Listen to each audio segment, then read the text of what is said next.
Welcome to the Find Your Leadership Confidence podcast with Vicki Noethling. You are about to discover impactful lessons that help you grow as an individual, grow your confidence, and find the positive and good within you, so you powerfully and authentically become the best version of yourself. Be sure you visit our website at www.findyourleadershipconfidence.com. While you're there, subscribe to us via your favorite network. Now tune in, get ready, and enjoy the journey of emerging as a leader of exception in the 21st century. Welcome, everyone, to the Find Your Leadership Confidence podcast. I'm your host, Vicki Noethling, coming to you from Roswell, Georgia. The goal of this podcast is to bring guests and topics that will help you become the more confident leader and take your business or your life to the next level. Today, I am very excited to have a conversation with Jeff Kikel, and I'm probably saying that right. Is it perfect? Awesome. No, Awesome. People never get my name right, so I always assume. I know. I was like, oh, yeah. You're a fellow sufferer. I'm never gonna interview Vicki because I don't want to say your last name. All right, let me tell you a little bit about Jeff. I'm sure this is going to be a fun interview. So Jeff Kikel has been in the finance business for over 25 years, doing personal and business owner financial planning, wealth management, and exit strategy planning. Mm-hmm. Starting in 2010, he began to talk to clients about Freedom Day. Freedom Day is the first day that you get up for work and have enough money or income coming in that you do not actually have to go to work. Jeff found that people understood Freedom Day better than retirement, and that Freedom Day was not associated with time as much as a goal. Jeff has gone on to help many clients reach their Freedom Day by teaching them how to invest, build side incomes or businesses, and invest in real estate. Jeff is a published author of 6 books on topics ranging from personal finance, estate planning, entrepreneurship, and marketing. Jeff's upcoming book, Freedom Day, Plan Your Exit from Your Job or Business, will focus on the techniques and strategies he has used to help hundreds of individuals and small business owners plan their freedom days.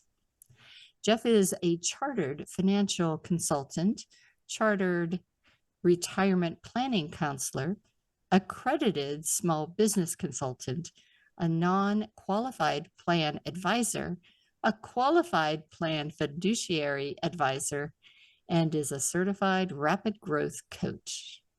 Jeff lives in Cedar Park, Texas. He gave away my first easy question. We'll have to think another one. The awesome northern neighbor of Austin, and owns 3 businesses in wealth management, co-working, and media space. I thought we'd talk today about alternatives to retirement. Yes. Please join me in welcoming my guest, Jeff Kikel. Thank you. Okay, Jeff, that's a whole lot of good stuff right there. Good Lord. That's a whole lot of good stuff there. When I reach the point on my business card that I have to have a little flip out because of all the letters after my name, that's when when you know you study too much. I was going to say the professional development is your friend.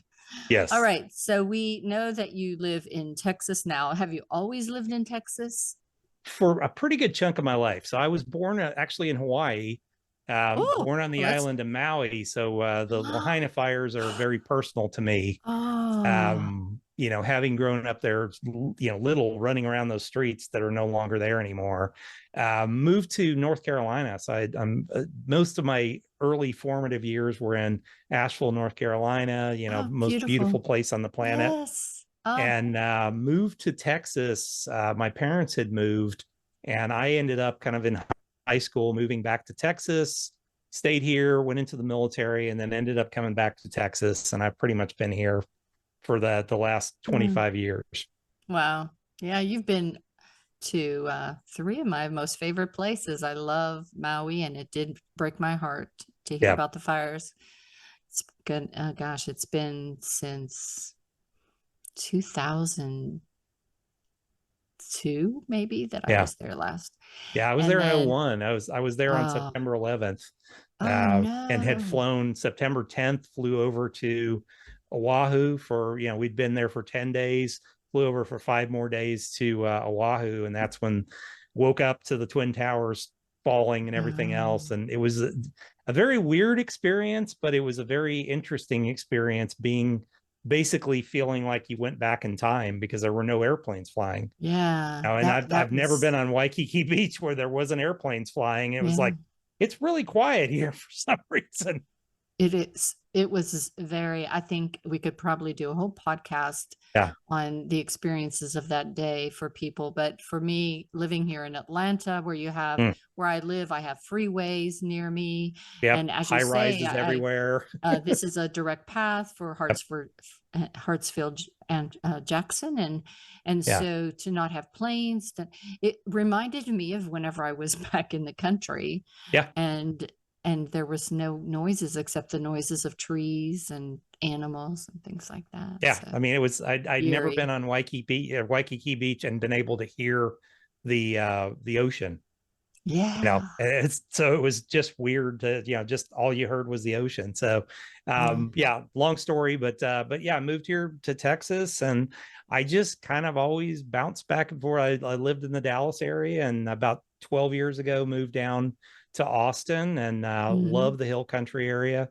Reminds me a lot of growing up in Western North Carolina, not quite the hills that Western No. North Carolina has, but still it's hilly and it's not flat as a pancake. Yeah, that's a good thing. Get some relief from the weather. Yeah. Before we go into the next thing, just wanted to ask, recently I watched or listened to Darren Hardy piece. I follow him quite a lot, and he talked about how the fact that he was a flip-flop guy, and then he moved to Texas, and he moved back to San Diego, and he realized there was no flip-flops in his closet, but there were 16 pairs of boots. How many All pairs of right, boots well, do you whatever. own? There are more flip-flops than boots in my closet. I'm just gonna Oh, awesome. I am a Hawaii boy by nature, so yeah, that is my normal summer footwear. So perfect.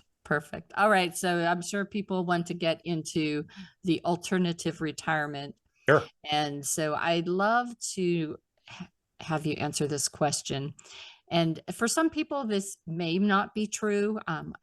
I know that when people look at me, I've been retired since 2018. They think I don't know how to answer this question, but why do people have a hard time understanding retirement? Well, I think the challenge is that retirement for so long has been this innocuous thing. And, for previous generations, my parents' generation, and, really, I think a lot of people at the beginning part of the Generation X, which I'm part of, we were taught, okay, what do? You go to school, you get a good job, you work at that job for 40 years, you save as much money as you possibly can. You're probably not going to be able to save up enough money to be able to replace your income, but that's okay because you won't need that, because you're going to downsize your house. You're going to put on black socks and sandals. You'll have one car. You'll take one cruise per year, and that's going to be your life for the next 30 years. And, I think that's been this way that everybody's thought of this, that, retirement is this time period that, well, once I turn 65 or 66, then I retire and I go on with the rest of my life. What I found is the generation that came after me, so that millennial generation and Gen Y or Gen Z or whatever the heck they are now, they're wired a little bit different from the rest of us. And this whole work for 40 years thing and not really enjoy life doesn't really work for them. And after getting pummeled in the 2000 to 2003 stock market debacle and the 2008 to 2010 stock market debacle, the people that are my age and older were like, crap, this sucks. What's going to happen when I get into retirement and I have to deal with this? So that's really why Freedom Day came out, is I stopped talking about trying to get to this magic line in the sand where you would become retired. And I started to focus on, well, what can you control? Mm-hmm. And that's the big difference. And what you can control is, well, I need to hit a certain dollar amount to be able to say, I can get up this morning and not have to work. I have a work optional lifestyle. That's really what Freedom Day is. It's getting to that work optional lifestyle, and it's focusing on the income and stop focusing on this pile of money that I'm supposed to have, because it's, quite frankly, it's a big pile of BS. The retirement industry, the mutual fund industry, the brokerage industry, all the places I've lived and worked for almost 30 years, effectively are lying to you, because they're telling you you need to save these mass amounts of money and then take 4% off of that, and that's how you're going to live your life. Well, the reality is most people, it is impossible for them to save $2 million to get to the point where they can have 80 or 90,000 in income. Yeah, and then you find you're living at poverty level, and you've worked all your life to live at poverty level. I lived on $120,000 a year, and I get to live in retirement on $60,000 a year. Well, okay, start cutting 60 grand out of your budgets and try and figure that out, and it just doesn't work. So I started to teach people, well, there's different ways, and that didn't work for me either. I mean, quite frankly, I was like, hey, I was going to retire at 55. That was my goal when I started in the industry, and I followed the rules and I did everything I had, and then started to realize somewhere around when I turned 40, I was like, crap, the numbers don't work, and I'm not going to be able to retire early. So I started to change, and I started to alter what I was doing. I started businesses. I left, working in the corporate world. I went and started businesses. I invested in real estate. I looked at alternative ways of managing my financial assets so that I wasn't sitting there at that constant 7%, 7.5% return. I wanted to double that number. And, in the end, the thing that when I got my Freedom Day, which was in 2021 or 2022, I looked back and I'm like, crap, I'm 55 this year. I made it. I just didn't make it the way I had originally thought I was going to. And I think at least for me, I come from a big family. My dad didn't allow my mother to work. My dad had 3 jobs. So my work ethic has always been pretty strong. And I married a school teacher. So it's like, okay, well, you need to help with the income. And so I got a good job, and everything was great. And I was able to retire at 60. And then I got about 2 years in, and I did some traveling, did some things, and I decided, just like whenever I had my babies and had my 6 months, I am not meant to stay home. I do not do well idle. I just have, and it's probably a mindset thing that if I'm able to contribute, I need to. And that's fulfilling for me. So for me, it's a lot of that drive that let me do stuff that can help other people, and let me do things that keeps me developing and growing. And I think that's what keeps us young, so I'm 65 now, and I'm just like enjoying this. And I think I told you when I had you on my show, I know some of the oldest 60-year-olds and the youngest 90-year-olds ever. And the common trait, and I've worked with clients for 30 years, and the common trait of those young 90-year-olds is they stay active.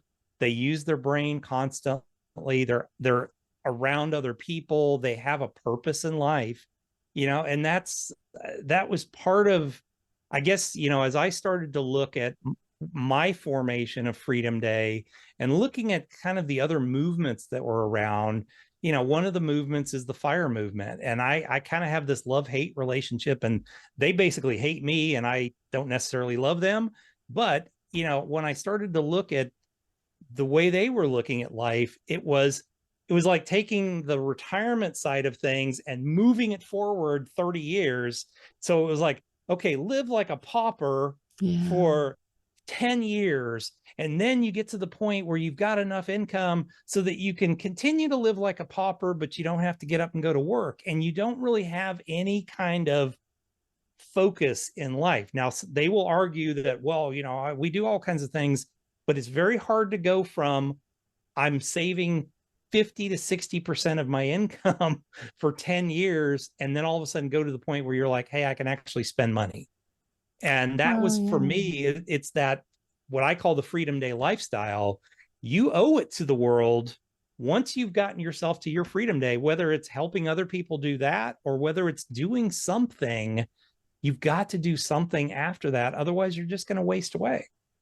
Well, and I think that's a really important point. In my 40 years in working in corporate world, I could tell you countless people who got to that golden day, Yep, had money, yep, could do whatever they wanted, and they died. mm-hmm. They had a heart attack on the golf course, or they had a stroke, or Mm-hmm. they were invalid, or they got cancer. And I thought, so you did all this sacrificing, and you get to this point where it's supposed to be enjoying family, friends, and life, and oops, Yeah. you can't. Well, you And just so, you don't have anything you're working for. And I mean, there's only so much golf you can play.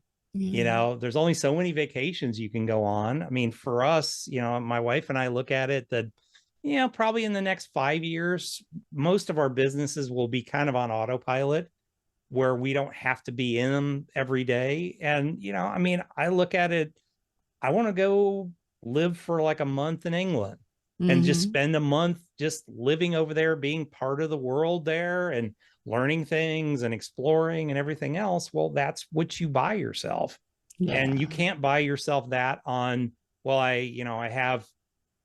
saved $1 million so I can maybe make 40 grand a year. Well, I can't have much fun, and I can't really go and do those type of things if I'm in that position. So I want to have the ability to consistently have income coming in so that I don't have to worry about that. I don't, I mean, today I don't really ever think about money. I just spend it if I want to. If I don't, I don't. I don't drive a Ferrari. I don't drive a Lamborghini. I mean, I have a Camaro just because I've always wanted one, not because I had to have one.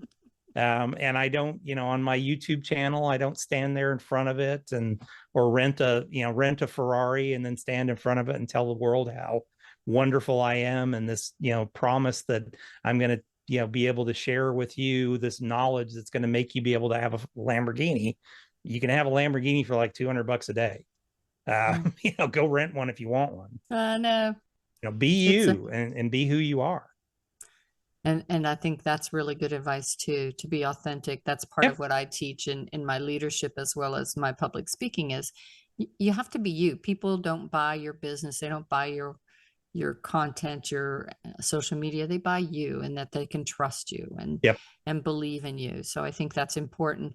And what you talked about really is that residual income. What do you have that's bringing that money in beyond that 401k? And that's really very, very much important.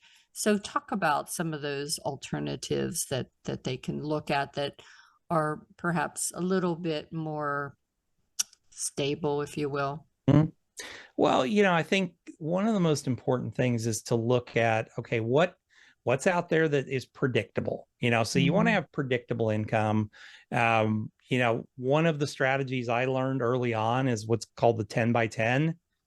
So if, let's say you're somebody that's sitting there today, you're what I call a cubicle warrior. You're sitting in the cubicle and you're dying just a little bit every day. And you're looking for, well, how can I get myself to the point where I can replace my job? So a very simple strategy, especially if you're making a decent amount of money, is that you buy one rental property per year. So out of all the rental properties in the world, you have to find one good deal per year. And, at the beginning, when you start looking for real estate deals, you're going to probably look at about 50 different, opportunities to find the one diamond in the rough. So what's that one diamond in the rough? I want to find one that hopefully I can put down the minimal amount of money up front. If you don't know how to do this, I recommend Robert Allen's book, Nothing Down for the 2000s. There's tons of techniques in there on how to buy real estate with very little down. And I buy one piece of property per year. And I just focus on that for 10 years. Well, by the year, so effectively 10 years down the road, I've got 5 properties that I've owned for 5 years, and I've got 5 that I've owned for a little bit less than that full 10-year process. And very simply, I'm going to take the oldest properties, sell them, take the profits from those, pay off most of the mortgage on the other ones. And now I have somewhere in the neighborhood of about $10,000 a month of income that I don't have to think about, worry about. Yeah. I should, I always encourage people to have a management company because I don't do toilets. Yes. I don't clean toilets. I don't take calls from the tenants. I'm not going to get in the middle of, oh, I lost my job, or, oh, I've got this reason not to pay the rent. Talk to the management company. That's not my problem. And I'm not being mean. Advice. I'm just saying I'm too nice of a guy and I'll listen to their story and give up. So I need to have that person in front of me that's going, hey, no, this is the rules. This is how it works. Yeah. At that point. So, you put your leadership or your management hat on and say, okay, I'm just the strategy person. You're going to make sure your brand is not impacted negatively by that person you hire. But if you get the right person, and then you have time to have your freedom. Yeah. And there, just in the real estate world, there are 100 different ways to make money in real estate. I mean, I've studied most of them. Certain ones work, or certain ones fit for me. I am not, I love fixing things. I love to be able to go in and, I would fit right into the world of fix and flip. The problem is I'll take too long. I'm too much of a perfectionist, so I won't get it done the way it needs to be done. It needs to be done just enough and get it done. So that was never the world that I was really interested in, so I got started investing in real estate doing wholesaling, and the wholesaling is just strictly going out, finding a deal, bringing that deal to a real estate investor that wants it, and basically getting a finder's fee. So I would typically do that. I still do that today. I have a whole operation, and now I have people that work for me that do this, and literally all they do is go out, find a property, connect with an investor, boom, done, and we're typically we never hold the property, and we just make a, $5,000 or $10,000 a pop. Yeah. We just make a finder's fee, 5 to 10 grand. So, I mean, you put a couple of those deals together as a small real estate company. I mean, that's for most people, good. 5 or 10 grand, they can get by pretty good on, and you got to pay for some marketing and things like that in there. But, that's a way to get started. If you have no credit, you have very minimal real estate knowledge, but it's a great way. But it's, it's not one of the long-term passive ways of doing it, but it's a way to get started with very low risk. Perfect. I just interviewed a guy today. His name is Scott Jelinek. And he has the most innovative concept I think I've ever heard. I've never heard anybody doing this. I've heard people doing something like this, but what Scott does is he basically does he finds really low kind of beat up properties, low price. I mean, down like in the 30,000 range. He goes in, he gets an investor who's looking to fund that and looking to make some money. So, that guy who's made money, put it in his 401k, he's tired of the 7% returns, like a 12% return. What he does is says, okay, well, I'll offer you a 12% return on a 5-year note. So they know they're out in 5 years, they're making 12% per year. He turns around, sells that for more to another investor, and basically holds the paper on that for the next 30 years. It's genius. Absolute genius, because in 5 years that mortgage is paid off, and then all of a sudden now all of that money from the mortgage he's written, the note he's written, is all just pure profit coming in the door. Even covering the taxes that you would have for sure. Well, no, you don't have any taxes because I don't own the property. Somebody else owns the property. Nice. I just hold the note. Now, if you default on the note, I get the property. Yeah, and then you have it. But other Okay. than that, it's like I looked at that and I went, that is absolute genius because it's infinitely scalable. Yeah, the Wow. problem with real estate is you get to a point where you run out. Eventually, you're going to run out of money. Even Donald Trump runs out of money at some point, and you've got to find other people to come in and invest with you to keep Right. the machine going. Well, that's infinitely scalable. Wholesaling is infinitely scalable. I mean, the only thing that limits it is time. There's always enough deals out there, but it's just time that you run into. So, like I said, tons of ways of doing that. I've investigated multiple ways of doing it for somebody that has any kind of knowledge of anything. Whatever you geek out at and you love, you can sell that on the internet easily. Today we have the ability to have our own TV station, radio station, magazine, whatever it is. What used to be, for us to do this interview years ago, we'd have to have a TV studio and we'd have to have, that was controlled by the TV station. So you couldn't get out onto the airwaves. As soon as the internet came in, that changed the world for everybody. That's right. That's right. I said the world just got a lot smaller. Yep. I've interviewed people in all corners of the earth.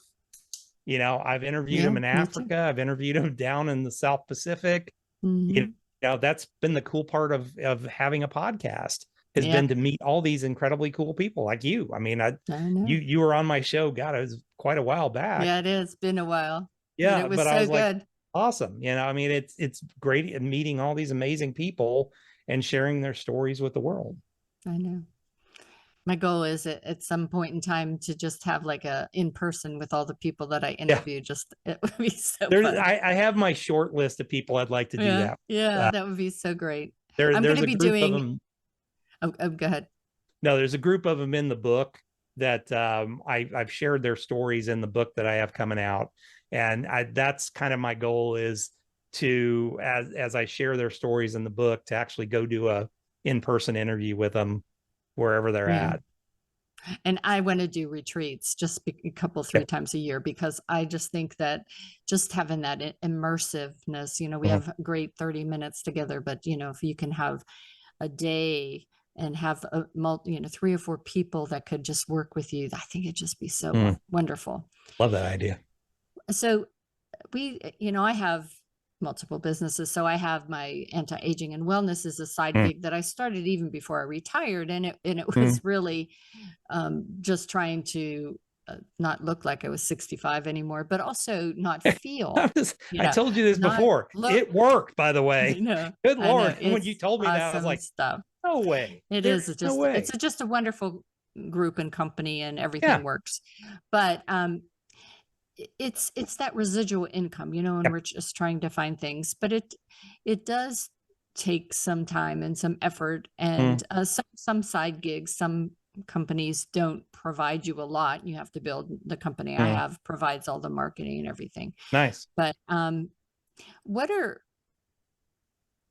is your opinion though about, even if you have a 9-to-5, why is it important to just have that side gig? Well, you got it. I mean, the thing is, if you have that 9-to-5, your income is always going to be determined by someone else. Yeah. Somebody else is going to say, well, you're worth X. And for those people that are not willing to, I mean, if you want the 9-to-5, I'm just going to do the work that's required of me and I'll work for 40 years and die a little bit every day, then that's fine. And there are people that way. My dad was that way. I mean, my dad was never somebody who was like, my dad was the go work, work hard, go to work every day, saved well, I mean, they live well. They don't live extravagant at this point. Part of why they were able to live a little bit more extravagant is my grandmother saved even better, and even though she lived until she was 90, she left a ton of money behind. Yeah. And, the kids got to enjoy that and they got to do all their travel and all that stuff. So, I think when you're starting to look at why I would have a side gig, well, if you want something different, if you want to get out of what you're doing earlier, I work with a lot of people in the tech business, and to a person, 90% of them despise what they do. Yeah. They literally get up and hate what they do every day, because a lot of these companies are like, yeah, we're going to do all these great things for you, but we're going to expect 70, 80-hour work weeks out of you. And it just eats you up. It beats you down over time. Well, if you want out of that, you got to do something different. You've got to do something that gets you out of that. So that's part of, when we look at the Freedom Day method that I developed, there's nothing earth shattering of, something new that I taught. I just sequenced it different than most people would, and said, okay, well, first off, you need to know where you're at. What money is coming in, what money's going out. You got to have a basic budget to understand that. And you need to figure out what your minimum required income is. What do I need to run the house? Then we're going to do something fun, because usually what people do is, okay, so have a budget. Now we're going to do the horrible thing, which is to get out of debt. I don't want to do that. I don't want to do something like that. So our next step is we're going to build a bucket list. Why? Because we need to have something to reward ourselves along the way. And then before we get into the debt thing again, we're going to go out and find a side gig. There's a million different ways to make money. You can make money in real estate. You can do, multi-level marketing or network marketing. Probably one of the greatest things that's ever happened in the world. I mean, some of it's been misused, but network marketing for very little amount of money, you can get into it and build a residual income very well, where you initially have to do a little bit of work, but then it gets to the point where it kind of lives off of itself. And you're really more of a coach and a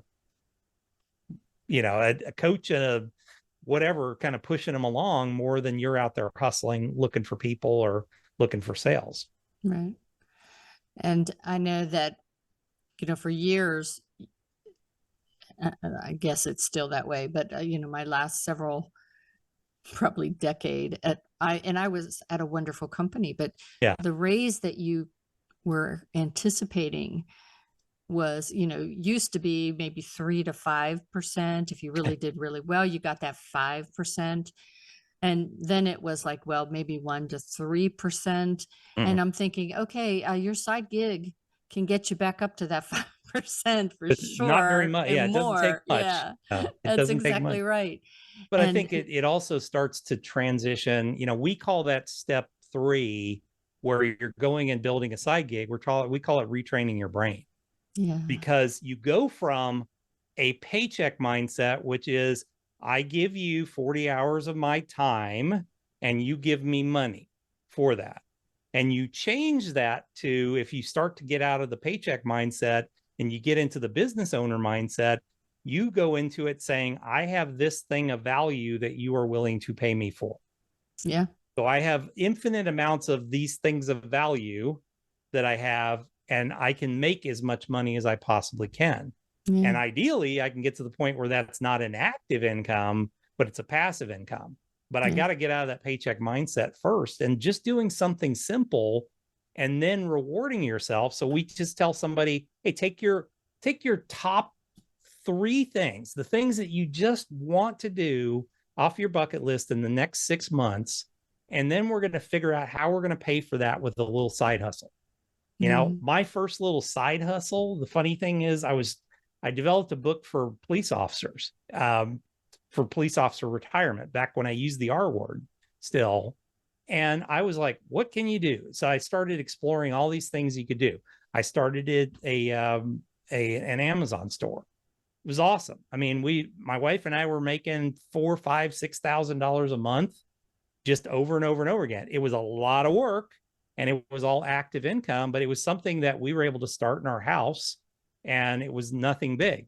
I went and drove Uber. I went and delivered food. All these things. I was trying to explore all these things. There's a million things you can do where it's side gigs, and in the current world of hustle that's out there, there's a ton of stuff to do. If you have special skills, go to upwork.com and offer up your services. So if you've got some kind of training, you're great at putting together PowerPoints, then offer your services up on Upwork and you can make a nice little side income. Yeah, there's another company that I looked at. If you have any writing skills whatsoever, it's called Writer's Work. Nice.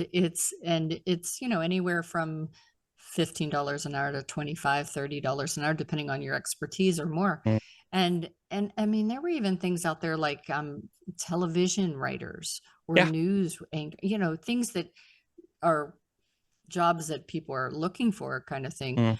But you're right. You just have to really venture out and look, and don't be sitting back thinking, oh, I hate my job. Yeah.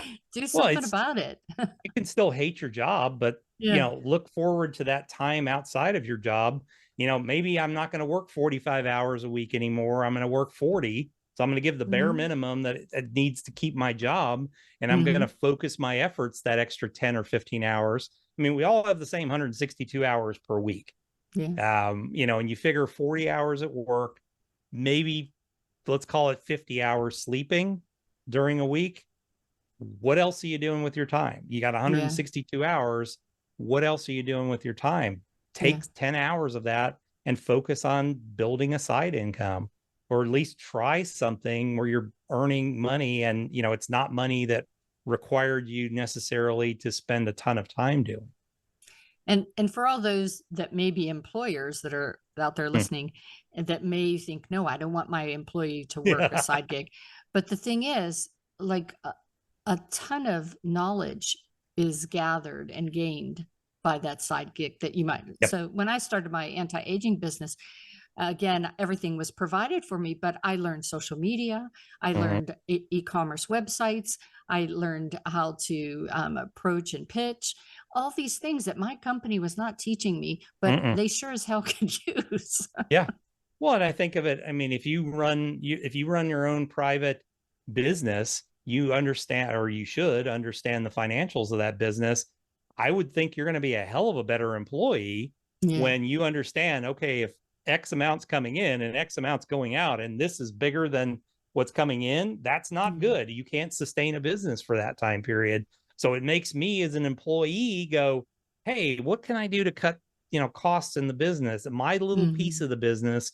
What can I do to reduce costs? Because then it improves the P&L, which means that I don't get a 1% raise. Maybe I get a 3 or 4 or 5% raise at that point. Awesome. Time is flying by. I knew it would. We'll have to just do this again. Definitely. Maybe you come on my summit in November. That'd be wonderful. The normally I do a rapid fire, but I think we'll just save that for the next time we get together. And this is my warning for those that are just listening, that you should have got your pen and paper and been taking notes this entire time for all of the good things that Jeff has been sharing. But if you didn't, then do that now. I gave you a few seconds there to go grab it. And we are going to share my screen with Jeff's information so that you can reach out and be able to get to talk with him. So his website is https://www.freedomdaymethod, initial capped, freedomdaymethod.com. He's on Facebook at Jeff.Kikel, Kikel. LinkedIn is Jeff Kikel. Instagram, Jeff Kikel. Twitter, Jeff Kikel. I love whenever you do that. And YouTube. Took a while to get to that point. I know. Just search for Jeff and you'll find it. Or you can come to my website, findyourleadership.com, or my YouTube, Vicki Noethling or Victoria Noethling, to be able to find him on YouTube. And I'll turn it over to Jeff to talk to you about what you can find on his website, as well as YouTube and other social media. So I set up a special website for the Freedom Day Method. So that's the process that I created. And it's my trademark process to get you to that Freedom Day. So if you go to freedomdaymethod.com, there is as soon as you get in there, there is the ability to get a small ebook. It's about 55 pages, and it walks you through the steps of the Freedom Day Method. I call it the Freedom Day Blueprint. And that will help you to understand the sequences of that. Also on there is a blog. I've got tons of articles to share with you. Awesome. And we offer up some of our programs and things like that on the website. So wherever, please go in there and download the Freedom Day Blueprint, because it's really going to help you to get your head in order, and hopefully help you get, as you start to put things together from our YouTube channels and everything else, it'll help you get to where you want to be. Perfect. All this information will be, again, available for you to download on my website and or the YouTube. And I hope that you do. Jeff, it has been just such a wonderful time chatting with you, having a great conversation. I appreciate you sharing all of your wisdom, your experiences, and your stories. Thank you, Vicki. I appreciate it. And for those of you out in the audience, make sure that wherever you're listening to this, that you subscribe to the channel that you're on, so that you get good stuff like this. I mean, Vicki puts out wonderful information. And sometimes as a podcaster, you're sometimes you feel like you're alone out there. So make sure you do that. And if you can, give her a little up arrow, give her a 5-star rating, whatever it is, and share a comment with her so that she knows that you're out there. And certainly that's what we do this for. We don't do it just for us. We do it for you. Yes, absolutely. And as I remind everyone, life is a journey, and it's up to you to enjoy the ride. This is Vicki Noethling signing off. Thank you for tuning into the Find Your Leadership Confidence podcast with Vicki Noethling, where we share impactful lessons that help you grow as an individual, grow your confidence, and find the positive and good within you so you powerfully and authentically become the best version of yourself. Remember to visit our website at www.findyourleadershipconfidence.com and enjoy even more great episodes like this one. Again, while you're here, subscribe to us via your favorite network. We look forward to seeing you next time on the Find Your Leadership Confidence podcast.